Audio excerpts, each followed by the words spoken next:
আমি যারা জেনারেল শিক্ষায় শিক্ষিত তাদেরকে বলি, শোনেন, 3 বছর নুরানি পড়াবেন, স্কুলে 5 বছরের সমান সে পড়ে ফেলবে। মোহতারাম সাহেব আছেন, এই এলাকার মানুষকে চ্যালেঞ্জ গ্রহণ করবেন। চ্যালেঞ্জ 3 বছরের জন্য বাচ্চা দাও, আমরা 5 বছরেরটা পড়ায় দেব। কথা ঠিক না বেঠিক? ভাই, এরপরে আপনার ছেলে ডাক্তার হোক, ইঞ্জিনিয়ার হোক, ডাক্তার দরকার আছে না নাই? আরে বলেন, আছে না নাই? ইঞ্জিনিয়ার দরকার আছে না নাই? আলেমও দরকার আছে, আরে আছে না নাই? দরকার থাকলেও সবাই চাইলেই সন্তানকে আলেম বানাতে পারে না। আমি প্রায় বলি, আমার সঙ্গে আমার গ্রাম থেকে 11 জন গেছে একসঙ্গে মাদ্রাসায়, দাওরা পর্যন্ত শেষ করার তৌফিক আল্লাহ আমার একারই দিচ্ছে, বাকিগুলো শেষ। একটার অবস্থা তো এমন, এখন আমার মনে পড়ে, শুধু মাদ্রাসা পালায়, তো হুজুর ওর পায়ে শিকল লাগায়া শিকলের সঙ্গে গাছের একটা গুড়ি আটকায় দিছে। 2 জনে মিলে এটা টানা যায় না। একদিন কি করছে, ওই গাছের গুড়ি মাথায় লিয়ে পলায় গেছে। চাইলেই সন্তানকে আলেম বানাতে পারবেন না। আমি মোহতাম সাহেবকে বলবো, এই এলাকায় ওপেন চ্যালেঞ্জ দিয়ে দিবেন, 3 বছরের জন্য বাচ্চা দাও, স্কুলের 5 বছরের নেশাব পড়ায়া দিব। শুধু তাই না, এই 3 বছরে কোরআন পড়া শিখবে, আদিয়ায়ে মাসনুনা শিখবে, নামাজ রোজা ইত্যাদির জরুরি মাসাইল শিখবে, কম পক্ষে 40টা হাদিস মুখস্থ করতে পারবে। কথা ঠিক না বেঠিক? এই জন্য আমি আপনাদের অনুরোধ করব, এই মহল্লায় যত বাচ্চা আছে, আমি মোহতারাম সাহেবকে বলবো, আপনার প্রথম কাজ হবে এই মহল্লার সমস্ত বাচ্চাকে কোরআন শিক্ষা দেওয়া। 3 বছরের নুরানি, যদি 4 বছর লাগে তাও করেন। যদি এই ধরনের পদক্ষেপ মোহতারাম সাহেবরা নেন, এলাকার যারা আছে সহযোগিতা করবেন তো ইনশাআল্লাহ? এলাকার যারা আছে, ছাত্ররা হাত তুলো না, এলাকার আমি হাতগুলো দেখতে চাই, আপনারা সহযোগিতা করবেন তো ইনশাআল্লাহ? একটু হাত উঠান, এলাকার, এই এলাকার এই যুবকরা হাত উঠাও না কেন? আমার তো বাচ্চাই নাই, দিমু কাটে, আরে কালকেই তো বাচ্চা হবে, হাত নামান। আজকাল যুবকরা হয়েছে কি দেখেন, বিয়ে করার আগে বাচ্চার চিন্তা করে না। বিয়ে করার আগে বাচ্চার, যখন বিয়ে করে বাচ্চা আসে, কে বাবা তোমাকে ডাক্তার বানাবো, বলে কি বলে না? বাবা তুমি কি হতে চাও? তো ছেলে বলে, বাবা আমি পাইলট হতে চাই। আরে বলে কি বলে না? আরে বিয়ের আগে চিন্তা করো, মা নির্বাচন করো, কোথায় বিয়ে করবে সেটা চিন্তা করো। চায়না মেশিন দিয়ে জাপানি প্রোডাক্ট আসে না। বিয়ের আগে প্রতিষ্ঠান গড়ে তোলো, যাতে তোমার সন্তান জন্মের পরেই মহল্লায় এমন একটা প্রতিষ্ঠান থাকে যেখানে তুমি সন্তানকে মানুষ করতে পারো। কথা ঠিক না বেঠিক? 2টা কাজ করবেন। 1, প্রত্যেকে তার সন্তানকে অন্তত নুরানির 3 বছর পড়াবেন। রাজি আছি তো ইনশাআল্লাহ?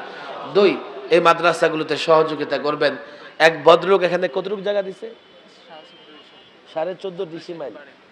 আল্লাহু আকবার। কি নাম ওনার? আসেনি সভাপতি সাহেব কই? মাশাআল্লাহ মাশাআল্লাহ। বোরহান সাহেব, নাম কি? বোরহান উদ্দিন সাহেব। আল্লাহু আকবার বলেন। আরে বলেন আল্লাহু আকবার। মাশাআল্লাহ। বসেন। দেখেন, আমি মাদ্রাসা করার জন্য কত জায়গা খুঁজতেছি, পাই না। গ্রামে আল্লাহ তাবারক ওয়া তাআলা এক জায়গার ব্যবস্থা করে দিয়েছে। এটা আসলে উনি দেয় নাই, আল্লাহ ওনাকে দিয়া ওনার জায়গাটা কিয়ামত পর্যন্ত দ্বীনি কাজের জন্য বরাদ্দ করে দিয়েছে। এবার প্রতিযোগিতা করেন ওনার সঙ্গে, পারবেন না। কিয়ামত পর্যন্ত মাদ্রাসা থাকবে, আর এখান থেকে ওনার সওয়াব ওনার আমল নামায় জমা হতে থাকবে। আরেকজন দিবে। আল্লাহু আকবার। আমাদের উনি কোথায় আছে? তো কি নাম ওনার? বোরহান সাহেব। আপনার নাম কি? মুজিবুর রহমান। নামগুলো কত সুন্দর দেখছেন, মুজিবুর রহমান। বলেন বলেন মুজিবুর। আরেকজন নাম বোরহান উদ্দিন। মুজিবুর রহমান মানে রহমানের ডাকে সাড়া দানকারী। আল্লাহু আকবার বলেন। বোরহান মানে দলিল, দিন মানে দিন, দিনের দলিল। মাদ্রাসাগুলো দিনের দলিল কিনা? আর যে ব্যক্তি মাদ্রাসার জন্য দান করলো, সে আল্লাহর ডাকে সাড়া দিল কিনা? ওনাদের বাপ মাও আল্লাহ তাদের জন্য, বাপ মাকেও কবুল করে নেবেন। অনেক কথা তো বলতে মন চায়, সময় নেই, নামাজ হয়ে যাবে। দেখেন, যেই ছেলেটা মাদ্রাসায় পড়ে, আমার দিকে তাকান, শুধু এই ছেলে আল্লাহওয়ালা না, তার বাপ মাও আল্লাহওয়ালা। বলে হুজুর এটা আবার কেমন কথা? অমুকের বাপ মা তো দেখি যে 2 নাম্বারই করে। ধর মিয়া, 2 নাম্বারই করে না, গুনাহ করে না, এমন মানুষ এই যুগে আছে? নবী সারা মাসুম কেহ নাই। গুনাহ তো মানুষ, ভুল তো মানুষ করেই। তাহলে হুজুর আল্লাহওয়ালা কেমনে হইল? আল্লাহওয়ালা হওয়ার সহজ রাস্তা হইল মানুষ কোন কাজ আল্লাহর সন্তুষ্টির জন্য করবে। সন্তানকে মাদ্রাসায় দেওয়া, এর চাইতে বড় কুরবানি আর হতে পারে না। আল্লাহ তাবারক ওয়া তাআলা এই কুরবানির বদৌলতে তাকে নিজের কাছে মাহবুব বান্দাদের সঙ্গে টেনে নেবেন। এই জন্য ভাই মুজিবুর রহমান এবং বোরহানউদ্দিন, আমি তাদের অনুরোধ করব সুন্দর করে স্বচ্ছ ওয়াকফ করবেন, আলেম ওলামাদের হাতে ওয়াকফ করে তুলে দেবেন। আলেম ওলামারা ওস্তাদদের নিয়ে সুন্দর করে মাদ্রাসা পরিচালনা করবে। মাদ্রাসা যদি হয়, একটা মাদ্রাসা হওয়া আমি এক সাখাওয়াতের চাইতে লক্ষ গুণ বেশি ফজিলত। এই মাদ্রাসাগুলোতে আমার মতো হাজারো সাখাওয়াত বের হবে। এই জন্য মাদ্রাসাকে আল্লাহ কবুল করুন। আপনারা সহযোগিতা করবেন তো ইনশাআল্লাহ।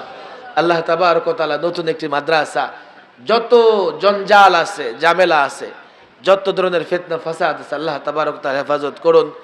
ওমা তাওফীকি ইল্লা বিল্লাহ ওমা আলাইনা ইল্লাল বালাগ। অনুদান দিবেন তো ইনশাআল্লাহ। আমি জানি না এই মাদ্রাসা কেমনে চলবে। মোতায়েম সাহেব আছেন তো? আমি মোতায়েম সাহেবকে বলবো, আমার যে তাজরিবা অভিজ্ঞতা, হ্যাঁ একটু বসেন, আমার দিকে খেয়াল করবেন আপনারা। বাংলাদেশে এখন একটা নুরানি শিক্ষা কার্যক্রম চলছে, জানি তো আমরা। এটা কারা, কোন দেশের লোক শুরু করেছে জানেন না আপনারা? চাঁদপুর বলেন আর নোয়াখালী, লক্ষ্মীপুর এক জায়গায় তো। মাওলানা কারি বেলায়েত সাহেব, খেয়াল করেন, ইতিহাস ভুলবেন না। এই কাজের চিন্তা যিনি করেছেন তিনি হচ্ছেন শামসুল হক ফরিদপুর রাহিমাহুল্লাহ। এই কাজ আঞ্জাম দেওয়ার প্রথম যে দায়িত্ব কাঁধে তুলে নিয়েছেন হাফিজ হুজুর রাহিমাহুল্লাহ। কি রে ভাই, নড়াচড়া করা যাবে না।